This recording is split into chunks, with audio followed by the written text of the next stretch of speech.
Hello, myself Dr. Rutvik Ogasia. I am working in a Shashwat Hemato Onco Associates.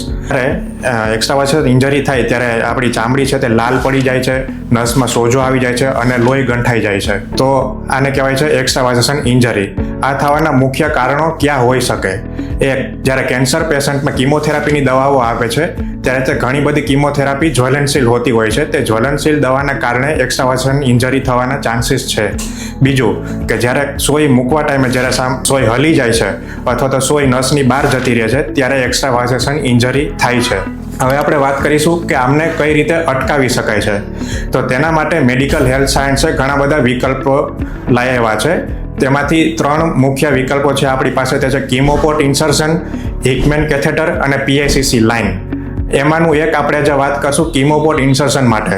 કીમોપોર્ટ insertion એક એવી ડબ્બી આવે છે કે જ્યારે એ છાતીમાં ભાગમાં આપણે મૂકી અને તે પાછળની પાછળ ઓપરેશન દ્વારા બેસાડવામાં આવે છે અને એમ ડબ્બીની સાથે કેથેટર એટેચ કરેલું હોય છે. તે આપણા હૃદયની મુખ્ય નળી સાથે જોડાય છે. જ્યારે કીમોપોર્ટનો આપણે યુઝ કરીએ છીએ, તે વાપરીએ છીએ ત્યારે વારંવાર સોય છે તે આપણી નસમાં નથી મૂકવી પડતી. તે ડબ્બીમાં સોય મૂકીને તેની અંદરથી કીમોથેરાપીની દવા આપવામાં આવે છે, જેથી કરીને કોઈ પણ સામાન્ય નસને જે જ્વલનશીલતાની ઈજા થતી હોય છે તે આપણે અટકાવી શકીએ છીએ.